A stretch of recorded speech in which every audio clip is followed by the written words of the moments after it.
TikToker Nara Smith is being accused of copying and stealing content from an African creator, and I am disgusted by what has happened next. Welcome back to Social Talk Buzz, where we break it all down with truth, tea, and a little bit of shade.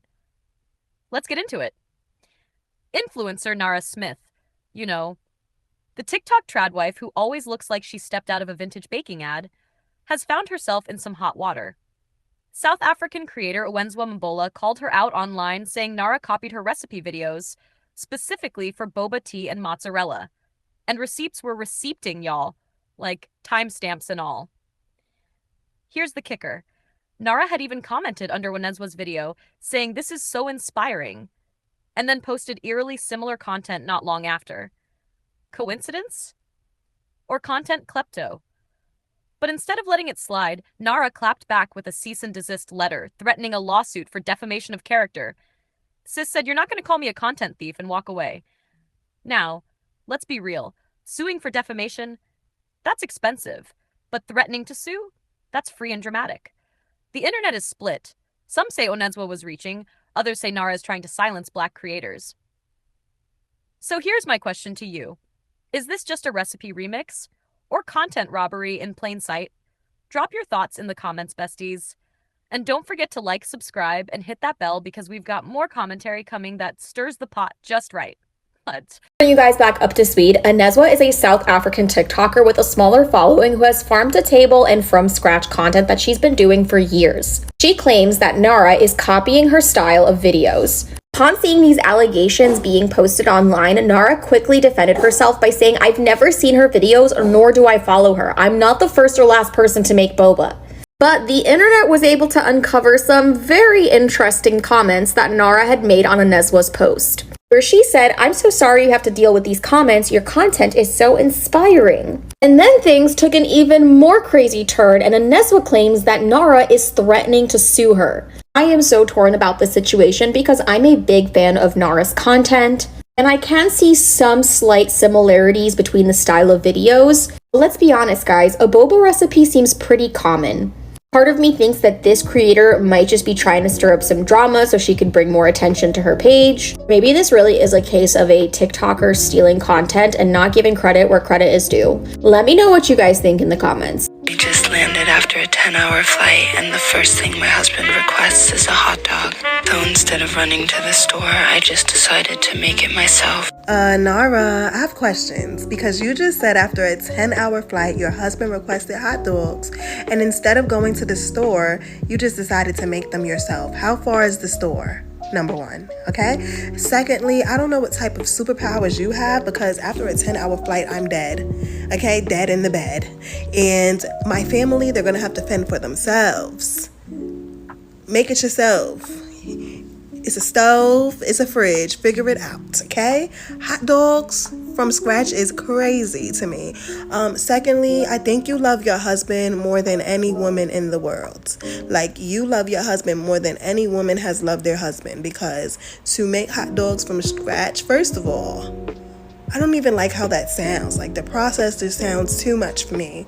Too much for me. Meet Nara Smith, model, wife of Lucky Blue Smith, and Mormon influencer. You've probably seen Nara on your FYP making cereal from scratch or documenting her family life in glamorous outfits, and those videos have gained her over 2 million TikTok followers. The 22-year-old model first achieved fame for being married to Lucky Blue Smith, a model who's been in high-profile campaigns such as this Tom Ford ad with Lady Gaga. They have 2 kids, Rumble Honey and Slim Easy, plus Gravity, Lucky Blue's daughter from a previous marriage. However, every now and again Nara does reference her Mormon faith, such as starting off the day by reading her morning scriptures. Many social media users are angry about a mixed-race model promoting a church that has historically enslaved and excluded Black people. There's even a rumor that Nara is spreading Mormon propaganda, as some have likened her posts to these images from the 1950s. However, others argue that some Mormons are more liberal than others, and that true feminism is allowing Nara to be a tradwife if that's what she wants. Nara isn't the first Mormon tradwife to go viral. Hannah Nealman from the Ballerina Farm TikTok account posts similar content about living on a farm with her 8 children, but gained controversy after it was revealed that her husband is a multi-millionaire. So what do you think? Is the backlash to Mormon influencers justified? Okay, so if by the end of this video I don't convince you that Nara Smith uses some of the darkest, most psychologically manipulative marketing tactics I've literally ever seen used on social media, I will delete my entire account. All I ask is that you watch this video until the end with an open mind, and I have a master's degree in business and a specialization in marketing, so let's get into it. So just in case you are living under a rock, Nara Smith is an extremely famous influencer, mommy blogger, and model who has been sort of propelled to fame due to her highly public and highly controversial marriage to another very famous model named Lucky Blue Smith. This marriage was highly controversial at the time because she was only 18, with him being 24, and she has already had 3 children. She is most notably known for sort of creating this very highly idealistic form of fantasy content surrounding themes of motherhood, married life, and of course cooking, where she's become most notably famous for her make it from scratch videos, where she will make the most absurd recipes from scratch that nobody has the time to make, like bubblegum and sunscreen, which is also highly controversial. And she obviously is utilizing rage bait to increase engagement, and this style of content is what she is most known for and has sort of become a parody of itself. So the first dark marketing tactic that Nara Smith employs is something that I like to call strategic neutrality. So if you pay attention, Nara Smith has exclusively and very intentionally chosen to never respond to or engage in any controversy surrounding herself and her own personal brand. And if you want a more recent example of this, she has recently been accused of attempting to sue another TikToker by the name of Onezwa for allegedly stealing her content.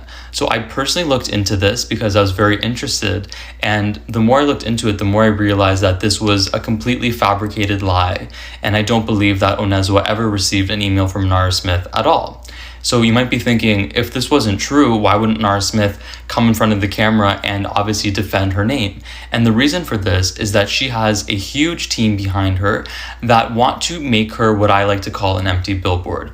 So an empty billboard is somebody who has a personal brand that has mass appeal and is universally relatable and appealing to a wide audience and a large demographic that is able to accomplish this without alienating any specific group, which is the most appealing thing to marketers and to brands. Nara Smith's content is designed to be universally appealing, which makes it commercially viable. So basically, because she never engages in any controversy, we don't know her political opinions, we aren't really intimately familiar with her beliefs and her values, there are things that she keeps extremely private, she's able to capitalize on these universally relatable themes of motherhood and cooking, which allows brands to basically co-opt her image and her brand for any product that they have, and it seamlessly fits in so perfectly because there's really nothing to contrast it. So you can really think of it as an empty billboard. It's a blank piece of paper, so anything that you put on it will stick and will integrate extremely well. If Nara Smith, for example, were to sit down and respond to a controversy she's been in, or speak about Palestine, for example, this would immediately shatter the fourth wall, ruin the idealistic perfect image and brand she's crafted for herself, because she would no longer be neutral, broadly acceptable, and highly marketable, which is what she wants to maximize the amount of money she's getting for brand deals, and also the entire ecosystem of management and brand partners and agencies that represent her, because they're also getting a cut of the product that she's selling, which is this perfect form of married life and basically a billboard for brands to implant their own idealistic images of their brands onto. I really feel if you guys were to fully grasp the actual amount of money that is at stake for a brand deal involving someone as famous as Nara Smith, at a very low, modest assumption, we can assume it's around $300,000. And if we analyze how many sponsored posts she's done in the past 12 months, it's been about 13, which does amount to about $4 million USD a year in sponsored posts alone. I'm not saying this to expose her or to rich shame anybody. God bless anyone making money. I really do not mind. That's not the issue. The issue is the lack of social media literacy when people consume content like hers and understanding the financial incentive behind it. For example, if for every 5 regular Nara Smith videos that she posts, there's 1 sponsored posts, the only reason that those 5 regular posts exist is to create a platform for her to monetize her account. So when you combine this lack of social media literacy, which really just refers to someone's ability to consume and digest content in a thoughtful, mindful way that is understanding the reality that what they are seeing is fake and has financial incentives behind it, combining that with this amazing illusion that Nara Smith has crafted for herself, we enter very dangerous territory in what this could be doing and the implications that this could have for younger women. So really, the issue isn't with Nara Smith herself, but with the fact that so many young women consume and perceive her content at face value with no critical understanding that behind every video that we've seen of Nara Smith, there are a team of people. There is a stylist, there is a management, there's an agency, there are nannies that allow her to have this effortless, seamless life, but that's never shown. If that were shown, she wouldn't have a brand. So I'm not criticizing Nara Smith, but there are real world implications with the type of content that we consume. And if you don't think that media creates subliminal messages that in the future results in people making decisions and choices and aspirations for their life, then you need to take a social studies class because it's objectively true. And if you need proof of this, look at how many women, millennial women specifically, have gotten on TikTok and spoken about the fact that they regret having children. And while it's extremely easy to just demonize them and say, well, that's an awful thing to say, it takes a critical eye and a thoughtful person to think, but okay, how did they get there? Were they misinformed of the realities and the complexities of having children? And aren't we doing society a disservice by presenting such an idealistic and completely unrealistic idea of what it means to be a mother and what it means to have children for 99% of people, which is what Nara Smith's content is? What could that be doing? Because when you read the comments, there are so many young women that have sort of graduated in an interesting way from the girl boss era of the Legally Blonde, thinking that that's the main aspiration, to now thinking that the main aspiration that they should have in life is to have their Nara Smith life of being more domesticated and being in the home and creating a life for themselves that revolves around motherhood exclusively. And before you throw choice feminism at me and say, well, it's her choice to have kids at a young age and to be a mom, of course it's her choice. I'm not taking that away or making my own personal moral judgment on whether or not it was right that Nara Smith got married at 18 to a man she only knew for 6 months and then had a baby 3 months after that. I'm not saying that. I'm simply trying to bring up the real world consequences of young women aspiring to that life, not being informed of the danger of losing their financial independence to a man who may or may not support them in the future, and rushing to have children because you subconsciously accepted extremely fake, fabricated, fantasy level content as reality. And if you think I'm being dramatic, I invite you to go to Nara Smith's comment section and read how many young women have truly internalized this false presentation, this false idea of reality and motherhood and married life, and have accepted it as real and attainable when it's not attainable for anybody, including Nara Smith. Nara Smith, the human being, does not really live that life. It is a highly engineered form of fiction. And in a perfect world, we would all consume Nara Smith's content and enjoy it the same way we enjoy a movie, understanding that it's fake. But unfortunately, the subconscious mind, even when it's watching a film, doesn't understand the difference between reality and fiction. That's why we feel emotionally connected to characters. That's why we get scared during horror movies, or why we cry during a romantic comedy. But this degree of separation between fiction and reality is even slimmer when we're watching social media content, because there are elements of reality. She is married to this man. Nara Smith is her name, and she does pepper in aspects of her life that are real, which tells the conscious and the subconscious mind that what we are viewing is attainable when it is just not. And if you were to visually see the actual team of people behind the curation of Nara Smith's content, you would understand how every minute detail, from the plates that she uses, to the clothes that she's wearing,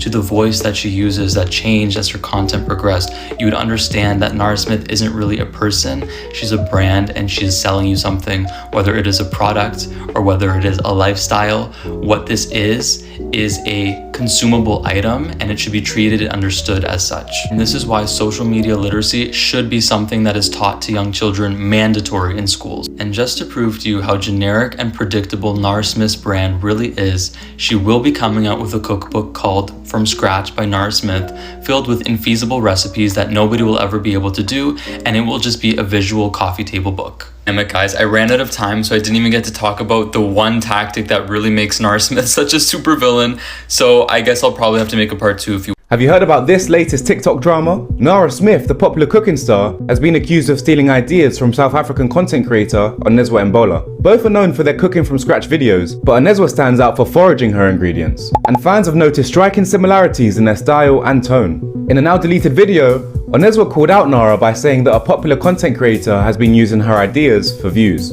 She said that in South Africa, they don't get paid for views, but Nara does and is making money off stealing her content. Do you think Nara Smith is stealing content? Hi, I'm Onezwa, and I make meals using items that I've grown, raised, or foraged. With some cornstarch, baking soda, soy sauce, and again. There's nothing better to me than pad see ew, mango sticky rice, and some blistered green beans. So I started by making my rice noodles for my pad see ew. I can cut it however wide you want them. I like my rice noodles quite wide, so that's what I did, and then I repeated that process with all of my batter until I had all of my rice noodles done.